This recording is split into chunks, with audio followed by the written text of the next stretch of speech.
And we also discussed talking about like a Pride themed episode just to talk about some of our favorite characters. And I mean, first of all, happy Pride. We should have said it last time. I think it was already June last time, but I forgot. Yeah, happy Pride for anyone who celebrates it in whatever way you do. That's all I can really say. I'm not really one to go to Pride stuff very much. Yeah. It's not really, I don't know. It doesn't really have me in mind. But it's fun when you're especially young and like getting to know the scene and all that kind of stuff. So if you wanted to go, I hope you went and had fun. Yeah, exactly. I still need to look up when the events are here for the Bay Area. But yeah, so we wanted to discuss just like different LGBTQIA plus like representation in media in general. And especially like both of us are not like I feel like the media has ignored every identity except for gay cis man and gay cis woman. Like, and both of us are different identities than that. So Shannon's ace and I'm bi. Or like, and I don't even know which word to use for half of the time that I've been out. I've been using pan, and then I was like, I found out pan had somewhat transphobic origins or something like that, and yeah, so or it was just the distinction between I'm open to everybody versus I'm open to like all genders. I don't know. It became too nuanced. I'm like, you know what? Bi, pan, whatever. Both work. Yeah, they're fine. Yeah, both. That's why I said like Pride isn't necessarily my thing because there's a lot of different kinds of asexual people, but I'm the kind that doesn't like to think about sex at all in any way ever. Never. No. It's very bad if I'm thinking about it. It's not something that I ever want to do. Not everybody's like that. There's a lot of ace people that do have it because they're like ambivalent towards it or whatever. And so it's hard to like figure out where you fit in a community like that. I will say that like thanks to J.K. Rowling, strangely, nobody questions whether we're queer anymore. Let's see. And for me, with my sexuality, I am a late to come out person, and like it's kind of honestly nuanced when I say late to come out because I think there were many people in my life who knew in like high school, but it wasn't directly family. I didn't get the courage to actually like say publicly I'm bisexual, or I think pansexual is what I came out as technically, until after I was married. And you know, there's something to the fact that I only ever dated men. I only ever really tried with them because of, you know, like I kind of knew that it wouldn't have been okay in my family for me to date a woman. And so I just never even tried. It was there. It was always there. I just never did anything with it. And so, like, I have a husband now who's like fully supportive to the point where he's like, we can have a one-sided poly relationship if you really want to explore this. But like, no, it just doesn't feel right. It like I can both mourn the fact that I didn't come out sooner and, you know, like acknowledge the fact that I'm really happy with what I have. Yeah, and I will say just on my end that I didn't realize that asexuality existed until I was 27, which was in like 2011, 2010, somewhere in there when BBC Sherlock came out.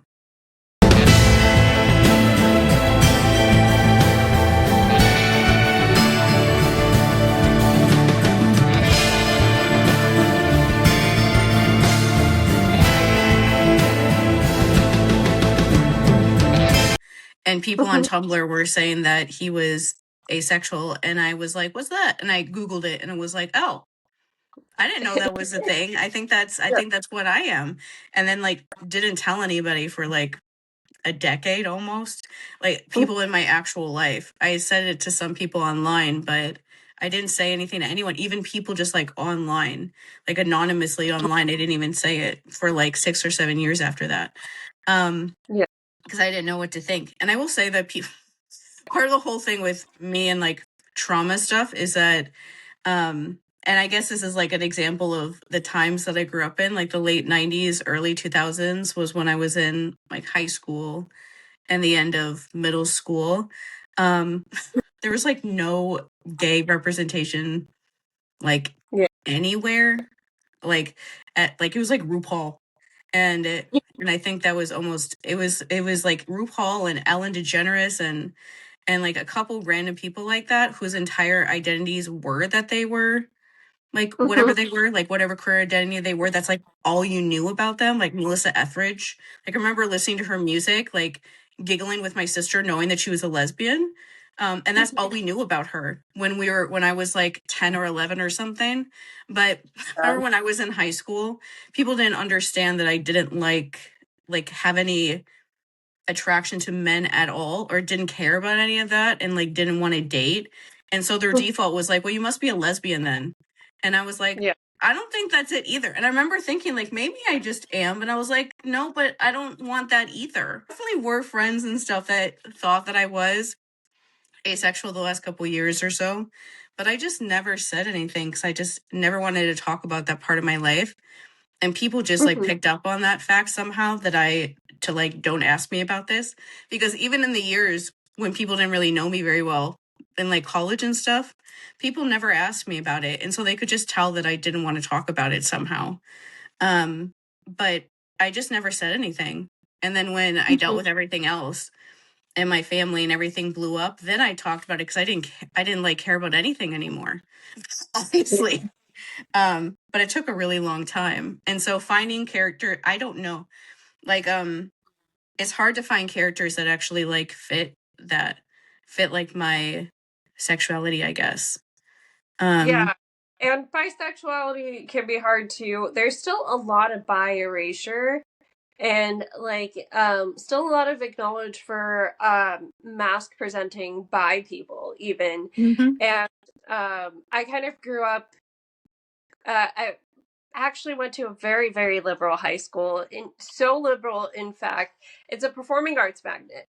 And our theater troupe is like very, very acclaimed. And so the theater teacher at the time when I first started was a very out lesbian. And this is pre when it was even legal to get married in California. mhm, And so I was in that kind of open atmosphere, but there still even was bi erasure at my high school where it was like, oh, everybody who comes out as bi eventually just goes gay. Like it's a stepping mhm, stone. It's a I'm too afraid to make the full leap kind of thing. And so I did for a long time think, well, like that doesn't fit. Like I don't think it's not men. It's mhm. just not women, you know? Yeah. And so you came up with some questions we could try to answer. Yes. Um, so the first one was favorite canonically queer character. Um, this was like really, I thought I was thinking of like Percy Jackson stuff first, of course. Yeah. And so from Percy, I Raina kind of wins always because she's actually asexual. But I'll talk about her when one of the later questions. The other one I'll say is Alex from the Magnus Chase series, who's gender fluid, who's a daughter of, I guess, daughter of Loki, who like switches genders like depending on how they feel like that day, basically. And that book came out in like 2015, I think, which was like the year that gay marriage became legal. And it was very like early on. That was the first time I ever saw somebody who was gender fluid in anything. And I'm also that.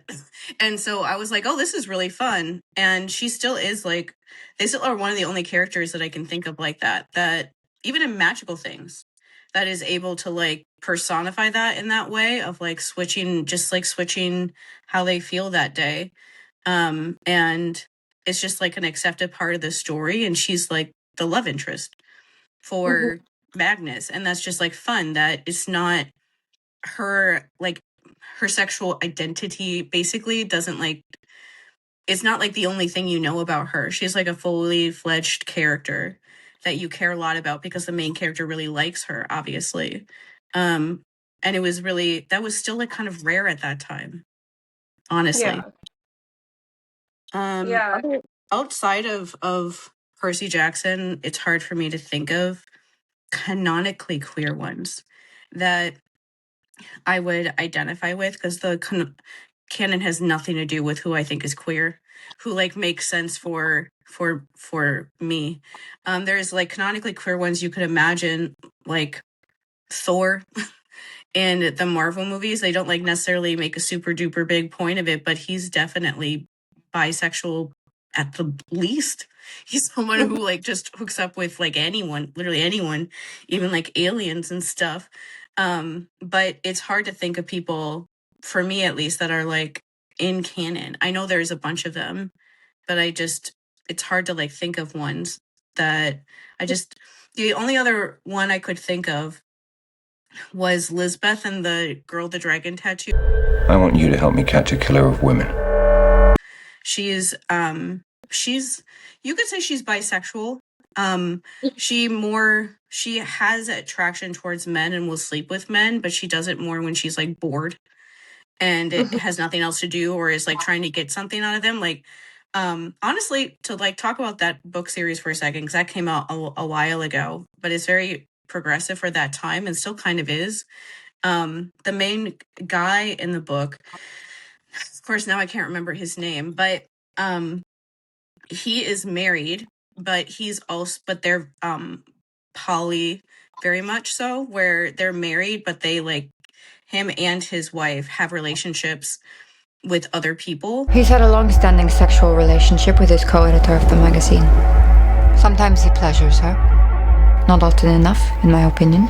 And so he has a whole kind of like relationship with Lisbeth where they do have sex for a while, but most of their relationship isn't that at all. And while they're having sex, she also has a girlfriend at the same time that is more like her actual partner. They just kind of like hook up for the moment. And so it's very much like he's like the main guy. Like he's like the main like male character in that book that is fine with this girl he's having sex with being basically more of a close to being a lesbian in like the bisexual side than being with men. And she could choose to be with a man, and she just was like, you're just too boring for me, goodbye. I think that's pretty much what happens. But they just kind of hook up whenever they want to, whenever they're around each other. And his wife also is fine with it, and is fine with him hooking up with these other people, and also has people that she gets together with too. And they're like in their 40s to 50s, and this is just like what they do. I forgot that this is actually more progressive than I remembered. Blomquist is not actually married. He is actually the other person. The woman that he is with, is married to somebody else. And in the books, they all like talk to each other, like the husband of the woman that he's with talk. They all know about this. This is like an arrangement that they make, and they're totally fine with it. And like Lisbeth just like gets together with whoever she wants at the time. She feels like a very autistic character, where she just like doesn't care about any of these things and just kind of gets together with the person as opposed to like the gender, I guess. And so that's probably somebody canonically that is more with how I think about it, which is that none of it makes any sense most of the time. Yeah. Yeah. Yeah. So with mine, I actually haven't read the part where it is canon, because apparently Legend of Korra, there are companion comics, and that's where they eventually go into the fact that she has a relationship with Asumi. And so like her bisexuality isn't really portrayed on this show, but there's something about her where, you know, she's still somewhat feminine, but also not. Like, you know, she's very tough and fiery, and I mean, even down to the way she dresses feels so much more masculine than Katara's like water tribe gear. And so yeah, she represents both, to me, bisexuality and some gender fluidity in a way that feels pretty authentic. And especially how messy it is for her being a teenager, where it's like, first she dates Mako, and then Mako's brother gets a crush on her, and she like goes on one date with him, I think. And like her and Mako have a whole relationship, it's a thing. And then Mako breaks up with her, gets with Asumi, and then like or is it Asami? It might be Asami. I've It's seen it fine. more than whatever.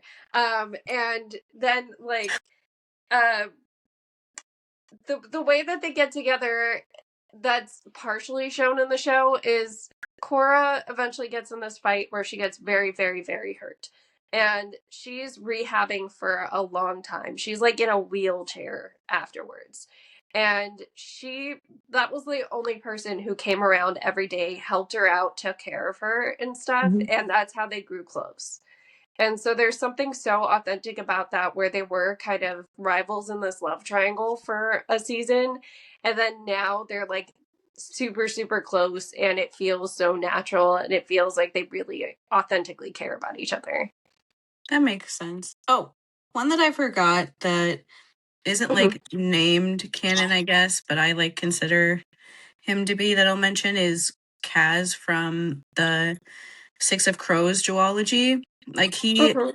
he he's this is one of those things that people would not be sure you could call him asexual, purely because he's asexual because of trauma. But I was like, that does not matter. That's his sexuality. If he's a character, he's walking around the world for many years like that. If you're a person that has trauma, why you are, it doesn't matter. You're a person, and that's still your sexuality, even if there is like a reason that you can point to it. He like Yeah. is traumatized by like touching people, essentially, because he saw his brother die and like had to like hold on to his dead body for a long time to like get to like safety so he wouldn't die. And so whenever he touches people, it reminds him of that. And so there's a lot of extremely asexual scenes in those books where the biggest scene he ever has is when he's trying to hold somebody's hand, and it feels like insanely intimate when you're like reading that scene. I remember listening to the audiobook of it, and I like stopped breathing when that scene was going on, basically, because it feels so intimate to have him trying, because of how hard it is for him to do that.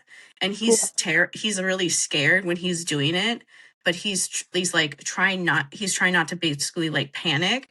And it makes everybody love that like relationship that he has so much.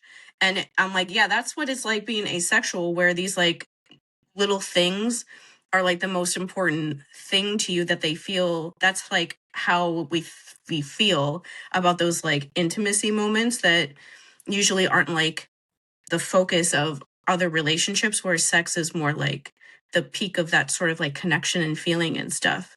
And so I count him as one of those, as somebody like that too, because that's just how he was. Like, we've never read a book with him where he's not like that. And he still loves Inej and tries to let her touch him and still like loves her. Like, the book ends with him going to meet her parents and being like nervous about it when he's like this big and bad guy that just like took like a huge gangster down that nobody could touch. And so he definitely cares about her, even if they can't do like most of the things that people usually do. And she doesn't care about that at all. And so that was really nice to read in a book that's Yeah. insanely popular. Like, people love him so much. Um, All and right. then, I got one more. So mhm. okay, this is a real junk food example, but Brittany from Glee. Oh yeah. And and it's a junk food one because it's one where like I didn't necessarily hate her hetero relationships. Like, I didn't hate her with Artie that much. Hmm. And I 100% understood the breakup, but there was part of me that was like, you know what, they were kind of cute.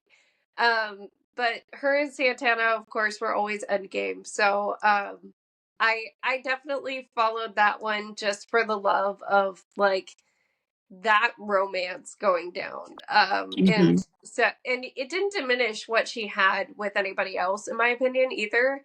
Um, that's mainly the thing that I love when there is bisexual representation, and what I think could make it good is that them going from having maybe like a hetero relationship to then a same-sex relationship, that there's not like an invalidation that has to happen of anything that happened before.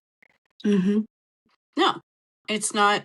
That's not how any of that stuff works. At least I don't think it needs to work like that. Sexuality, asexual people see like sexuality as like a more fluid thing, and we just kind of like wish that people would like let that happen and like be okay with it instead of putting it into like boxes, because a lot of the like issues people have in the queer community would be a lot easier if they would stop like feeling like there's like these set rules. Like that's the part of being queer, is that there isn't.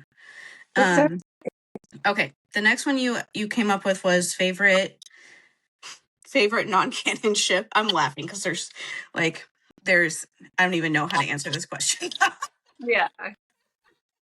I can start because mine's out there, and I put it out there back when I made Gilmore Girls content, which this was my own device. I don't know. I've never read fan fiction on it. There probably is some that exists, but it was Rory and Paris, and it's for a lot of the same reasons that people like Rory and Jess, which is that Paris was very much someone who challenged her intellectually and challenged her to be independent and really like tested her worldview in a way that wasn't I mean, like, Paris is mean as a rule, but like I don't think she was exceptionally cruel to Rory after their like first season feud, you know? Yeah, I liked them too. When even back in the day, I was like, could they do something? And there definitely is a lot of fan fiction about that. There is a lot of fan fiction about that. I've never read it, but I know that there is some, because people even back when I was in like high school and stuff, when that TV show first aired, I remember like seeing people talking about that on like message boards back then, and I was like, yeah, they make more sense at this point. Like for each other than like anybody else. And especially considering when you remember that they gave Paris a storyline where she was like groomed by an old professor who died when they were having sex. I don't think it was when they were having sex. No, it was like, no, I remember her yelling out, "I am not the person who took my vagina, did not take this like amazing man down." But still, like they were dating, and then he like freaking died, for God's sake. And I was just like, this is weird. She's like dating like one of her professors, but they like made it seem like it was fine. I'm like, this is so weird. And so Paris and Rory were definitely a lot better than like anything else that show really did. Did you have any other ones that you can think of? I'm not mad at Clarice and Selena. I'm sure I said this when we talked about it, but like I'm really not mad at the idea of that. I mean, I also get that like what they were trying to do was pair her up with Chris Rodriguez as like well, honestly, I don't even know what the goal was with her and Chris Rodriguez, other than, like she was the one who found him and she feels this attachment to him. But I kind of like the idea of her and Selena just because, there's the Ares Aphrodite angle to it. There's the Patroclus Achilles angle to it. I can see how it would have made sense, to actually put it in there. Yeah. I just don't like it because I like Selena and Chris way more. And I don't know how it's like impossible to have both of those things happening at the same time without it wouldn't ruining be at it. the same time. It could be after Chris died, is what I would think, especially with Selena's kind of reaction at the end. Yeah, there's no time. Like it happens so fast. Like he dies, and then like 3 days later she dies.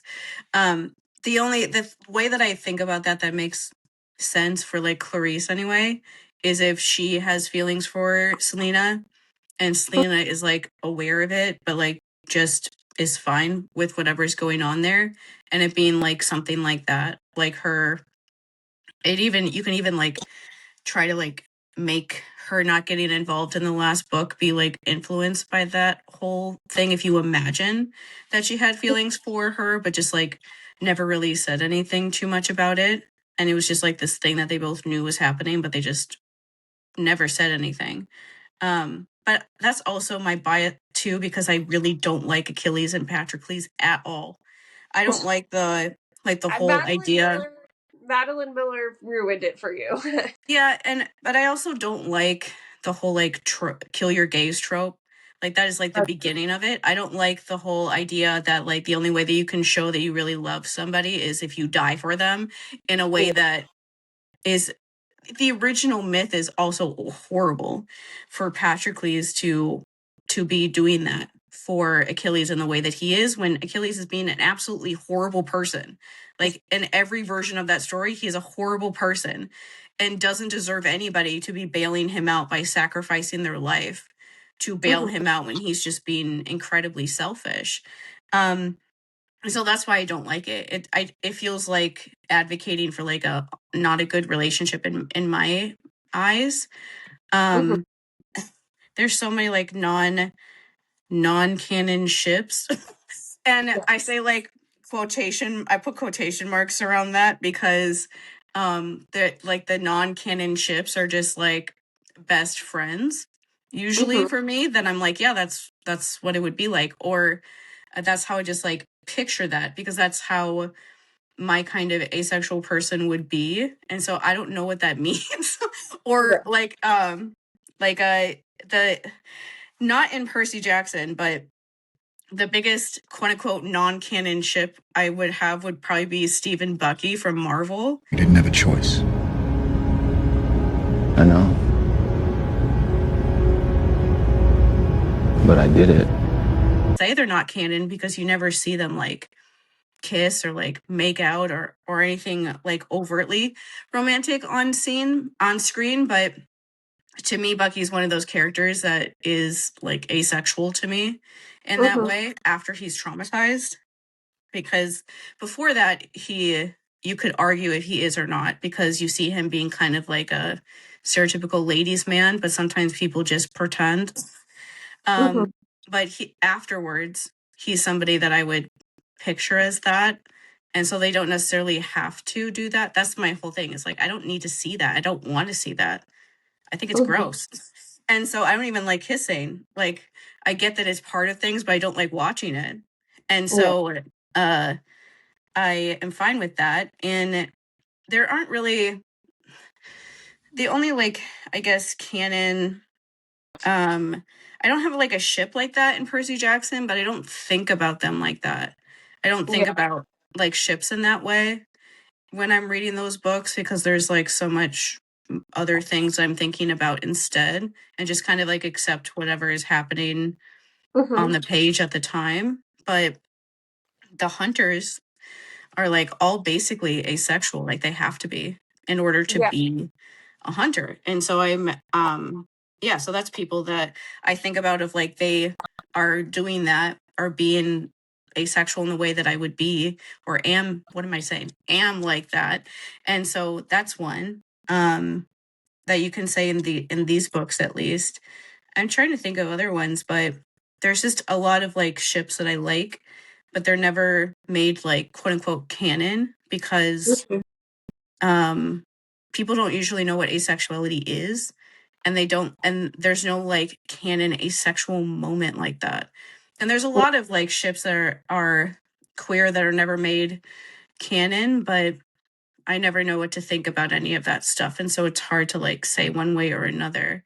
I will say, just because I think about books a lot, that Charlie from Perks of Being a Wallflower, he's very asexual too, which is not surprising because he's an incest victim.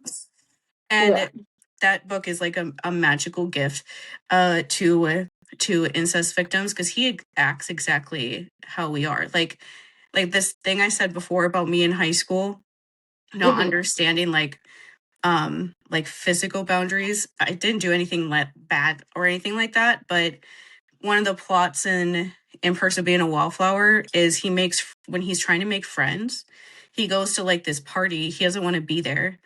And when he's at the party, people like remember him from school. And they're like, oh, I remember you from this class and this class. And he looks and he's super uncomfortable. And his other friends are like, oh, why did you, like, what's wrong? Like, what did they say? And he's like, I didn't think anyone noticed me. And I was like, yeah, that's terrifying. I don't want anyone to notice me either. And I especially did it in high school. And so he says that. And then at that party is when he lets one of his best friends who's gay and is like in one of those horrible closeted relationships with like one of the popular boys at school. And he's upset about it, obviously, that everything has to be so hidden. And so he just tells him, like, you can kiss me. Like, that's fine. And like they do. Like for some of the book, he just lets him kiss him. That's why that book gets banned sometimes, because they call that like gay. They're not even in a relationship. He just thinks that he doesn't care about his friends touching him like that. He doesn't think it matters because he's already been through child sexual abuse. And so he thinks it's fine for one of his friends to just make out with him because it makes his friend feel better. And he doesn't think about how he feels when it's happening, because how he feels doesn't matter, honestly. And he never knows how he feels about any of that stuff at any point in that book. He just is kind of like doing what he thinks he's supposed to. And that reminds me of that a lot. And then best representation of your sexuality. What I just said, like Charlie from Perks of Being a Wallflower, or Sherlock, or like Sherlock Holmes in general, but especially the idea of people have of Sherlock since BBC Sherlock aired. Like that Sherlock is asexual, whether Stephen Moffat is misogynist and refuses to admit it or not. He wrote him like that very much, and his character, just even in the old stories, is like that. Is his whole relationship with John is his like closest relationship that he has with anybody, and they don't need to necessarily be like more. I understand that people wanted to see more, and there's nothing wrong with them expecting that, but for me, I think that's, and also Raina in the Percy Jackson books, because she is asexual, and specifically Rick made her asexual and romantic, which is not the kind of asexuality people usually think. They usually think asexual and aromanticism at once. And so for her, she's somebody that has like romantic feelings towards people, but when you're asexual, she doesn't want to like necessarily do that in the way that people imagine. And I just love the fact that in the Trials of Apollo books, Apollo tries to like hit on her and she laughs in his face. Literally laughs in his face and walks away because that's like her like realizing like, oh my God, this is never anything that I would ever want ever. And I mean, to be like, this is like super non-canon, obviously, but in my mind, Percy Jackson is asexual. And the books are never going to have any scenes where they ever make that not true, because it's a children's book series. So there's never going to be any scenes of him like having like sex with Annabeth. All of that stuff has to be like imagined off screen. And because it's for kids, it's like, yeah, I can think that about him, because he acts kind of asexual in a lot of the ways he thinks about stuff, like the way that he doesn't realize what's going on, or like doesn't recognize how people might react to him. And he doesn't think about like girls in the way that like some of the other boys do. Like we're in Leo's head now. The way that Leo thinks about girls when he sees a pretty girl is so different from the way that Percy's point of view thinks about girls. And so it's just a very different way to look at it. There's a scene in one of the later Heroes of Olympus books where him and Annabeth are like fell asleep somewhere when they're like on their quest or whatever after they see each other again. And a bunch of like the kids are like making jokes about if they like, it's basically innuendo about if they did like more than just like fall asleep. And in like the scene, Percy keeps asking them, like, what are you guys talking about? Like, what do you mean? Like that what are you saying? And like, you can take that as like he's joking and like playing along with it. But like, to me, when I was reading that, I'm like, it sounds like he honestly doesn't know. And that's a very asexual experience to not understand what people are expecting you to be doing. But because that scene exists, and I know that there's people who are have romantic attraction with when they're asexual, I'm like, yeah, that he fits for that. And that's one of those fun things about things more geared towards kids, is that they're never going to have like sex scenes, so I never am going to have to like change that. And even if they do, asexual people have sex. And so just the way he thinks about like connection and relationships and what he thinks matters to him reminds me more of what we find important than the other some of the other even like male characters that don't fit that. Like Leo doesn't fit that idea. Jason doesn't really fit that idea. A lot of the other guy characters don't really, at least when we're in their minds, they don't really fit that. So it's so far just him that seems to like make me think that could be possible.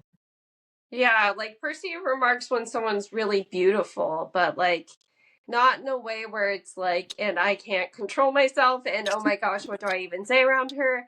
But there is like, he says things like about Zoe and noticing how pretty she is, or it's happened a few times. Even it happens with nymphs where he does notice that, like, yeah, they're actually really pretty. But even what was it? It's the difference of like, you know how Leo was talking about how he thought Thalia was hot and things like that in the last chapter, when he, or even when like Jason is like, I don't want people to see Piper when she's beautiful, because then she might be like out of my league. And I'm like, bro, she already is out of your league all the time. Even if she doesn't look like conventionally attractive right now or whatever. Compare that with like when Percy sees Annabeth in makeup and stuff in Sea of Monsters. He's not like, he's saying like how beautiful she looks and how amazing she looks all the time and things like that during that part. But he's saying like she doesn't look like herself because she doesn't usually wear that stuff. Not because it's bad, but just because that's not like her style. And so he's like, not like I need to hide her away so nobody sees her. He's like, this is just so weird to see her like this, because this is just so not what she usually wears and like what she seems to like enjoy wearing. And so it was like different for him to see her like that. But he wasn't like, I need to like get this makeup off of her so nobody looks at her ever again or anything like that. Exactly. Let's see. So best representation for me, I mean, these are going to be ones that I like, honestly, but Clark in the 100, I feel like, because that's another example where it is a bisexual person where, like she has the relationship with Finn in the first season, one of the kids that comes down with them, and he ends up getting killed by some of the natives on Earth, and that's how they break up per se.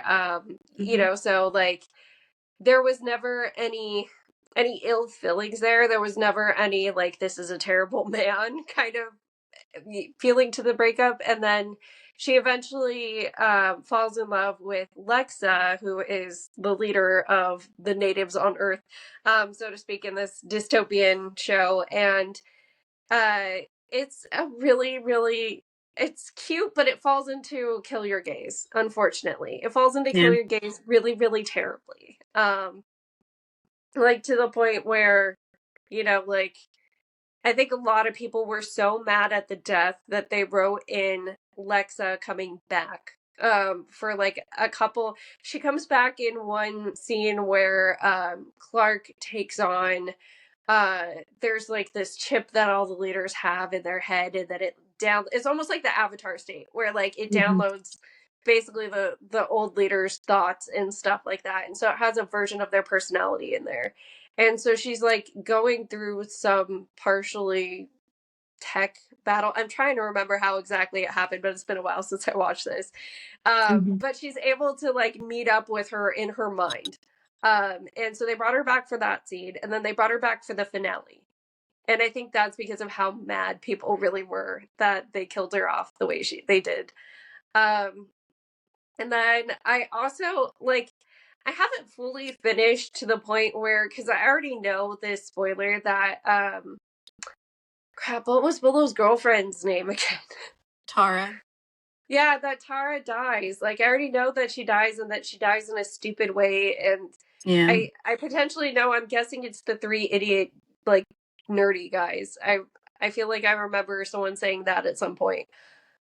So, like, I know all those details, but, like, Tara had what also was a pretty well-written romance with a werewolf in the earlier seasons. Willow did. And yeah, Willow did. And I forgot what his name was, too. It's been Oz. so long since I watched that one. Oz. Yeah. Oz was one of my favorite characters. Being so monogamous and, like, you know, being really into your person. And I'm sure that's partially my enmeshment speaking, but, like, there's something to that feels very me. Yeah, and their relationship was really nice because before he randomly killed her out of nowhere for shock value and vibes, which is why people were so angry, Willow and Tara were like the most stable relationship on the show by far, and they were just like a nice, like, calming space, especially Tara. Dawn was Dawn, who is Buffy's younger sister, played by Michelle Trachtenberg. She loved the two of them, especially Tara. Like, she would like actually like help take care of her and stuff, especially during like the time off screen when Buffy was like dead. But even after she came back and she was all over the place, Tara would be around to like help her and would actually care about her, and they like would help take care of Dawn and things like that. And so that was part of the like the absolute terror of the way that Joss Whedon wrote that, where he had Dawn be the one to find Tara's body. Like, she just like walked in the room and found her in there after Willow ran off to kill the person who killed her, and was just like sitting in there for hours when somebody came in and found her in there and being like, I didn't want to leave her alone. And I was just like, what is wrong with you, sir? There's so much wrong with you. I don't have time to talk about it right now, but there's so much wrong with you in this time and place. One character I forgot to mention before that I was trying to remember by like staring at your shirt is Link from Legend of Zelda. You don't even have to try very hard to make him be autistic also and also asexual. He's just play the game. I don't have to say anything else. Okay, and then worst queer character. I tried to think of somebody, but it was hard for me to think of some. I'm sure there's a horrible person that's queer. I mean, like, let's get the big one out now, which is Madeline Miller's Achilles. Yeah. Just Madeline Miller characters that. Overall, really. Yeah, we can say that about a lot of her characters for sure. Because she kind of, I don't know. That was, well, at the end of Cersei, I was like, why didn't Cersei and Penelope like just get together or something? This is weird that never happened, when I thought when they made more sense than anything else that happened in that story. But at least, especially in Song of Achilles, it's just like a bunch of like queer people doing just like terrible things, and you're like, why am I reading this? And like why do people think this is like the most romantic story ever told and things like that? The like actual characters that I wrote I wrote down for this, for Percy Jackson related, are Zeus and Athena, because I hate them the most, and they're both queer. Athena is more like close to being asexual in the version that she is in the books, especially, and Zeus is that, I mean, you can say all the gods, because none of them are like, I'm straight. Like, no, they have sex with literally anything that like stays still long enough. And so I mean, they do. And so that's that Zeus and Athena are the two worst ones for me. So those are the two that I picked. It's not of everybody. I just I hate when they make being gay too much of a stereotype. And so as much as I love Glee, Kurt, I have so many problems with Kurt, and it happens because it happens to be because he is so flamboyantly gay in such a small town, and it feels so I don't know. I'm sure it exists, right? I'm sure there's that person where it's I don't fit in at all with where I'm at. And I don't like anything that anyone around me likes, but it's just too much. You know, you can't tell me that he grew up with this macho man dad and in this area and he doesn't like anything about he doesn't have any interest that is somewhat straight. It's only musical theater, fashion, decorating, celebrity culture. That's it. That's all this kid cares about. Yeah, I will say you have not met gay men in the Midwest. Okay. I'm gay. I know. Really? I've known since you were 3. All you wanted for your birthday was a pair of sensible heels. My best friend in high school and afterwards, for the longest time, was that exact person. He loved musicals. He was getting me to listen to Madonna when we were 12.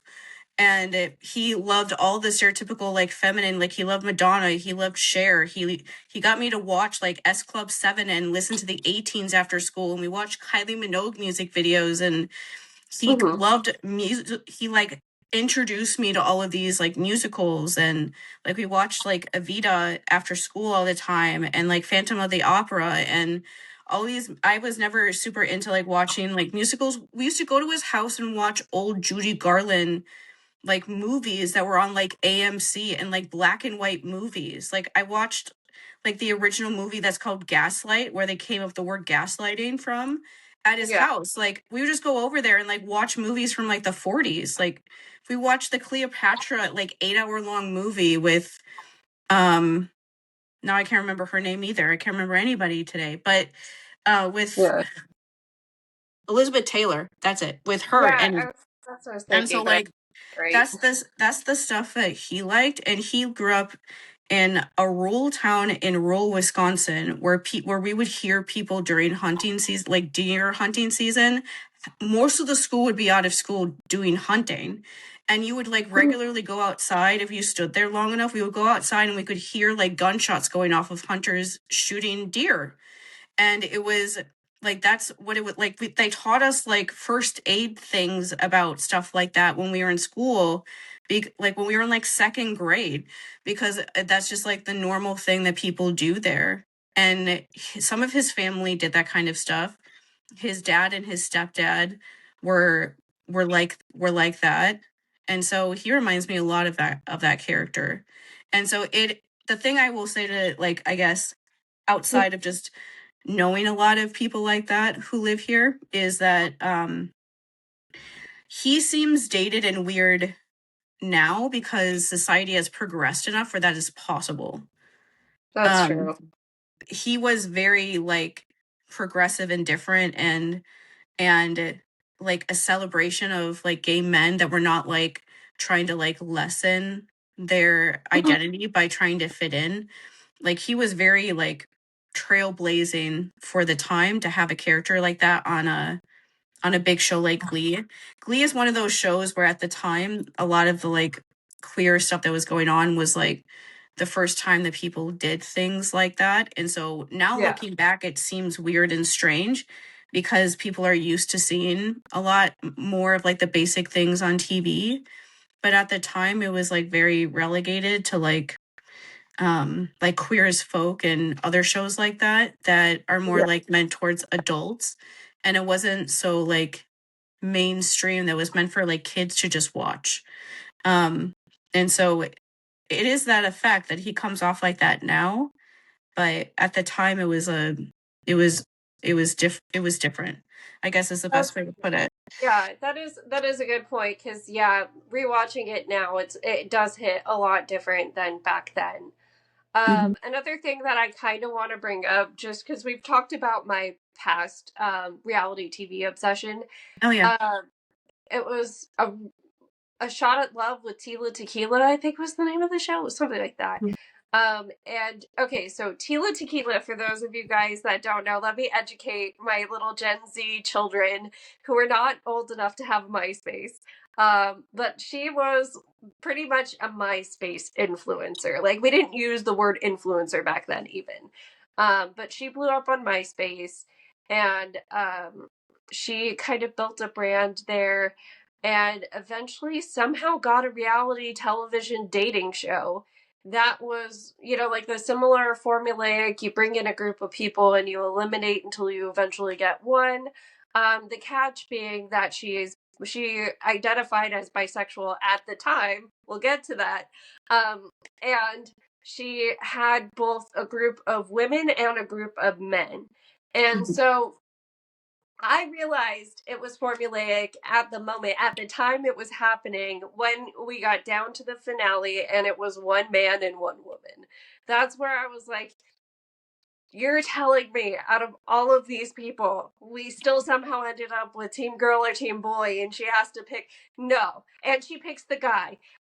No. Yeah. Like, there was part of me that was like, no, there's something too off about how this all happened, especially because I don't remember if she just had a great connection with the person, or I just really liked the person that was on the girl, like from the girl group. And so that's kind of like where I sat with it, of like, I know this is fake. I'm glad there's something like this. I'm honestly surprised they haven't done this again in the era of like Love Island and stuff like that. But who, like, it's whatever. At least we got the ultimatum queer edition. Yeah. And like, I will say, just to like give people an idea of how like far we've come with things like this, with like different identities. We talked about Amber Heard last week. When Johnny Depp and her divorced, the only thing I knew about her was that she was bisexual, because that's literally all anyone knew about her. Really, was that she was an actress and that she was bisexual, and people thought that because she was bisexual, it meant that she was slutty. Like, people used to just openly talk about that as like a normal thing with her, was that, well, you can't trust her saying this about him because she's probably just going to leave him for a woman or whatever. It was like very openly discussed like that on Twitter and stuff, like in a way that you didn't have to, if you said that you thought that was like, out of line for somebody to say, they would think that you're being over dramatic. That's how people talked about like bisexual people back then. That was like 10 years ago. That was 10 years ago. And that's how like people talked about them back then. And so it's come a super long way, even if things are getting real interesting right now. Yeah. Oh, wait, to finish my thought on Tila Tequila. So for those of you to educate on where she is now, she really weirdly, and I think it was still like late MySpace era, started posting pictures of herself in like a Nazi uniform. And it was very apparent that there were mental health things happening. She at one point had a relationship with, it was some Nepo baby. I want to say the daughter of Johnson and Johnson people, or like an heiress of the Johnson and Johnson, some sort of corporation heiress. Not one that's as famous as Paris Hilton, but like similar idea. She had a relationship with her. They were either engaged or almost married, or just married, when the heiress died. And then now Tila's on a I'm super Christian and anti-LGBTQ kind of thing, from the last that I've heard about her. Yeah, that happens sometimes. Okay, so this part, the last thing you said was the favorite queer piece of media. I don't know what that is. And so I just have books that I have 3 books here that I know have queer things in them. They're kind of all over the place. Like, the first one I have is Hunger by Roxane Gay. This is very much not about that. This is I love this book actually, a lot, but it's very serious. Like, I read this book and I was super happy the whole time. Most people are really traumatized by it because it's about how she was raped when she was a kid, and by a bunch of guys, and then afterwards it's called Hunger because it's about like being fat and how weird people are about that whole thing. And so she's a lesbian, and so she counts. Hi, read Roxane Gay. This book is autographed because I'm super cool. I'm not, but a friend of mine at the time got it autographed for me. That was really nice. I bought this book purely because it's about an asexual person. Let's talk about love. There's other ace books probably out there, but I stopped like reading books excessively in like 2018, and so it's been a while. And so this is one I read. It's a very cute, like, romantic comedy kind of book if you're looking for that when you're ace with an ace person and a black ace person. This book is really fun. And then I haven't read this book yet, but I really, really need to. The Sun Bear Trials by Aiden Thomas. He's trans, and the characters in here are trans, and he has another book series. I'm trying to see if the name of it is on here. It's not on here. That is super duper popular too. That has a new book coming out, I think in a couple months, like this year. But he's a very popular author. I chose this book because it's based on mythology. I forget. I don't want to read this too fast, but it's about his like culture's mythology, and this is like a trio of books, I think. But he's trans. The characters in his books are trans. And another book that I don't have, Aaron Aceves wrote a book. I forget now the name of it, but he wrote a book that is about a young, like, teenage bisexual guy trying to get over being in love with his best friend, and his best friend is Palestinian. And so every once in a while he gets attacked by Zionists on the internet for writing a book with a Palestinian in it. But it's it's just one of those refreshing queer books where it's just two like messy young guys who are both like bisexual in some sort of way, trying to figure out how they feel about things when they're like emotional because they're teenagers. And so Veronica Roth, who wrote the Divergent books, read his books like 2 days ago and posted about it on Threads. So hopefully that got him some more attention, because he's one that he's been trying to get a book deal since he put that book out like 4 years ago, and nobody will give him a book deal because of not being white. Basically. So I don't know if you had any books in mind like that, or anything else. Movies, is the Natasha Lyonne movie? It's like But I'm a Cheerleader is I think what the name is. Oh my god. Yeah, I watched that when I was in high school, and I was like, this is me at the time. I was like, this is really triggering, but I'm still watching it for some reason. Yeah, so to give you guys like a summary, and this is a very campy movie. If you can find it somewhere, it's a good one. So she plays a popular cheerleader who everybody somehow knows she's gay except for her. And she has a boyfriend who's popular. You see some scenes of him making out with her where she's like not into it and just like letting him kind of whatever existing there. And so her parents send her to a conversion camp, and at the conversion camp she actually meets somebody and falls in love. And it's a really good one. It's, like I said, super campy. So you have Natasha Lyonne, and Dante Bosco plays one of the gay guys. And like this camp is very much about teaching ladies to be proper ladies and men to be men. And there's like so it's campy in the way that something like, and sorry to bring up Johnny Depp, but Edward Scissorhands is, where like it's highly saturated, very 90s directing style.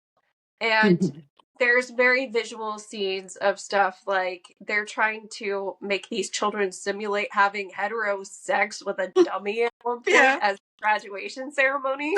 I also think of the movie Saved. That has Mandy Moore in it playing the villain as that's the same like genre of movies. I watched all of those movies and thought they were They were so I'm the teenager movie. I kept watching it, being like, "Why am I watching this? Like, I don't know what I'm getting out of this because this was like vaguely upsetting to me at the time."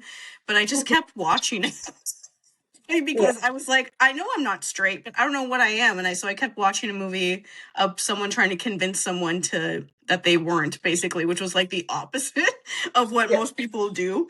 But yeah, those two movies are like seen as like cult classic, sort of like queer beloved movies at this point now, especially, but I'm a teenager.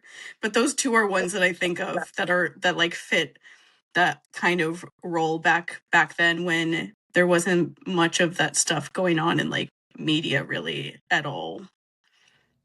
There really wasn't. Yeah, and this is kind of one that I don't know how to count it. So I'm going to say Bob's Burgers just as a principle. And the reason I'm saying this is, so Bob, there's a lot of hints that he might not be straight. There's an episode where he becomes a late night cab driver to try to make money for Tina's 13th birthday. And he ends up picking like prostitutes up because that's who's working at like 3 a.m. shifts. And some of them are trans. He ends up like actually saying things like that indicate he has a crush on one named Marshmallow. And you know, she's actually really celebrated in this series. In one of the more recent seasons, they actually changed the voice actor, because it was originally a man, to be a trans woman, and had her perform an original song on a more recent episode, which was really cool. And I would say pretty much everybody in that family has made some sort of comment that makes me think there's somewhere, like there's some sort of queer. Every single one of them. Tina, she loves boys so much, she suggested a poly relationship once. Like Louise, at least gender identity wise, there's a whole episode about her not identifying with super girly things. They like she's asked to help infiltrate this fairy princess camp, and she hates it. And she asks Tina, "Why don't I like these things?" And Tina like has to be a big sister in a really sweet way.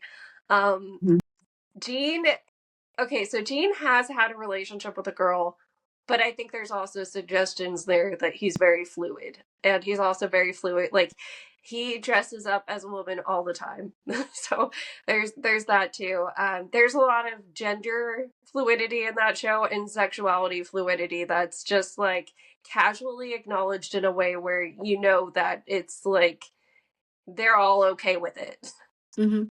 Oh, and I guess the last thing I'll say for media stuff that is in books is Lord of the Rings. Yeah. Like the way that masculinity is shown in that movie is, to me, like what kind of asexuality stuff is, of like why I think it's beautiful, because they kiss each other. Like Aragorn is like this hardened ranger and the most amazing fighter, and when Boromir dies, he cries and kisses him on the head, and they all kiss each other pretty much at one point or another. Merry and Pippin kiss each other. Sam and Frodo kiss each other. They all kiss each other because it's not, you can see it, you can think that all of those relationships could be like gay if they were allowed to be, but also if you wanted to just be that and think that it's beautiful for being that, it's hard to describe asexuality stuff without sounding like you're like trying to like downplay like queer stuff. But it's just the idea of a queer platonic relationship, which is essentially like a friend, what people would see as a friendship, but way more intense, and they're like your partner, like you imagine like a romantic or like sexual partner to be, where you like build your life together, you live together, you like stay in the same house together, you do all the things that like a romantic couple or whatever would have. Like some of them even get married. You don't have to, but it's like it's a more intense feeling than you feel for like most people, like friendships that you have. Like most people, even the closest friends they have, wouldn't be willing to like do all the things that like Sam and Frodo do for each other. For example, like Sam doesn't want to leave the Shire. Like I don't know if that's like as clear is somewhat clear in the movies, but especially when you read the books, he Yeah. is not somebody that like wants to go on adventures. He doesn't miss this like thing in his life. He wants to stay in the Shire. He wants to be like a normal person and not do anything. Yeah. But when Gandalf is like, Frodo needs you, he's like, okay. And he just gives up his entire life for like years, to the point that when he dies, even though he had kids and was married for many years, he goes to like spend the afterlife with Frodo. And like Frodo's like waiting for him that whole time, knowing that he's gonna get there. And they're just gonna he's just gonna spend the afterlife with like Sam and his wife and his kids.